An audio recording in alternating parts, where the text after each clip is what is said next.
Islamic speech میں آپ لوگوں کا خیر مقدم ہے۔ دین کے اہم اور ضروری مسائل سننے کے لیے ہمارے چینل سے جڑے رہیں۔ آدمی گزرا ہے، اس کا نام تھا قیس۔ قیس کہتے ہیں عقل مند کو۔ پورا نام کتابوں میں لکھا ہے قیس ابن ملو ابن مزاحم، یہ اس کا پورا نام تھا۔ اب یہ نوجوان سمجھدار تھا، عقل مند تھا، لیکن یہ اپنی چچا زاد بہن کے اوپر عاشق ہو گیا۔ اور وہ چچا زاد بہن بھی کیا تھی؟ رنگ کی کالی تھی، اور کالی ہونے کی وجہ سے اس کا نام ماں باپ نے لیلا رکھا تھا، لیلا بنت مہدی ابن سعد، کزن تھے دونوں آپس میں۔ اب اس بندے کی محبت کے تذکرے گاؤں سے نکل کے شہروں تک پھیلے،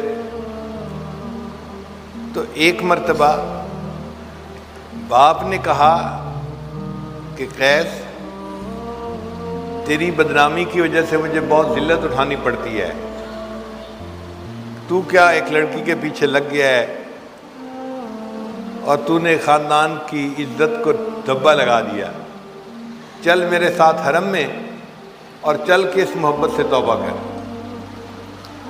تو یہ قیس اپنے باپ کے ساتھ حرم میں چلا گیا۔ بیت اللہ کے پاس پہنچ کے والد نے کہا کہ توبہ کر اس محبت سے، تو اس نے غلاف کعبہ کو پکڑ کے ایک شعر پڑھا،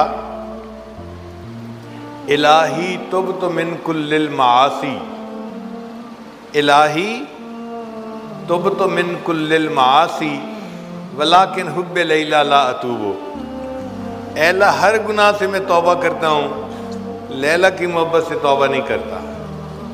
اب جب اس نے یہ الفاظ کہے تو اس کے والد نے غصے سے اس کی طرف دیکھا، یہ کیا بدتمیزی ہے، میں لے کے آیا ہوں کہ توبہ کر، اور یہ کہتا ہے کہ ولکن حب لیلا لا اتوب۔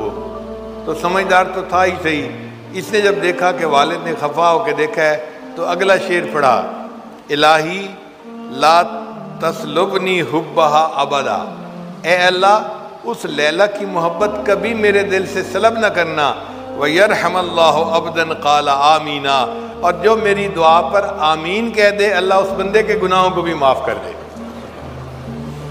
یعنی اگر میرے ابو آمین کہہ دیں تو اللہ میرے ابو کی بھی مغفرت فرما دے۔ تو یہ ایسا پاگل تھا اس محبت میں۔ جب سیدنا حسن رضی اللہ تعالیٰ عنہ نے سیدنا امیر معاویہ رضی اللہ عنہ سے صلح کر لی اور حکومت کے معاملے میں ان کے حق میں دستبردار ہو گئے، تو حسن رضی اللہ عنہ بہت خوش تھے کہ میں نے حکومت ان کے سپرد کر دی جو اس کے زیادہ اہل تھے۔ ایک دفعہ جا رہے تھے مکہ مکرمہ میں تو قیس صاحب آگے سے مل گئے، تو حسن رضی اللہ عنہ نے روکا، قیس کیا حال ہے، کہاں جا رہے ہو؟ دیکھو میں نے کتنا اچھا کیا، حکومت دن کو سجتی تھی، میں نے حکومت ان کے حوالے کر دی اور خود میں ایک طرف ہو گیا ہوں۔ تو قیس خاموش کھڑا سن رہا ہے، تو حسن رضی اللہ عنہ نے فرمایا چپ کیوں کھڑا ہے، کوئی جواب نہیں دیتا؟ کہنے لگا جی کہ میں سوچ رہا ہوں حکومت تو لیلا کو سجتی ہے۔ انہوں نے فرمایا انت مجنون، تو مجنون ہے۔ اس کے بعد اس کا نام قیس کی بجائے مجنون ہو گیا کہ یہ پاگل تھا اس کے پیچھے۔ اگر مخلوق کی محبت انسان کو ایسا پاگل کر دیتی ہے تو اللہ کی محبت تو پھر انسان کو پتہ نہیں کس کیفیت پہ پہنچاتی ہوگی۔ مجنون جب فوت ہوا تو کسی کو خواب میں نظر آیا، اس نے مجنون آگے کیا بنی؟ کہنے لگا کہ اللہ نے میری مغفرت فرما دی اور مجھے فرمایا کہ میں نے تجھے نمونے کے طور پہ رکھ لیا ہے، میں قیامت کے دن اپنے سے محبت کرنے والوں کو تیرا نمونہ پیش کروں گا کہ دیکھو اگر مخلوق کی محبت میں یہ بندہ اتنا پاگل ہو سکتا ہے، اے میرے بندوں کلمہ پڑھنے والوں تم نے مجھ سے محبت کیوں نہ ایسی کی۔ مولانا روم رحمۃ اللہ علیہ فرماتے ہیں عشق مولا کہ کمز لیلا بود، گوئے گشتن بہرے او اولا بود، کہ لوگوں کیا مولا کا عشق لیلا کے عشق سے بھی کیا گزرا ہے کہ مجنون تو لیلا سے اتنی محبت کرے اور ہم بندے ہو کہ اپنے اللہ سے محبت نہیں کر پاتے۔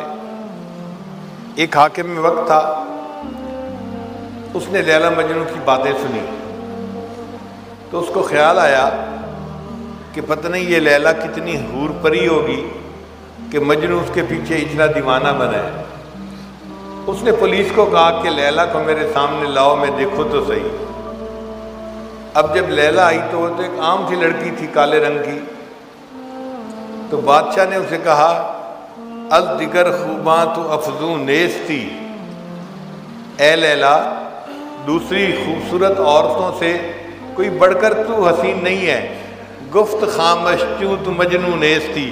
اس نے جواب دیا خاموش رہو اس لیے کہ تیرے پاس مجنوں کی آنکھ نہیں ہے، اگر تو مجنوں کی آنکھ سے مجھے دیکھتا تو دنیا میں مجھ سے زیادہ خوبصورت تجھے کوئی نظر نہ آتا۔ اللہ بھی ہمیں ایسی آنکھ عطا فرما دے کہ جو ہم اپنے خالق اور مالک کو ایسی محبت کی نظر سے دیکھیں کہ وہ ہمارا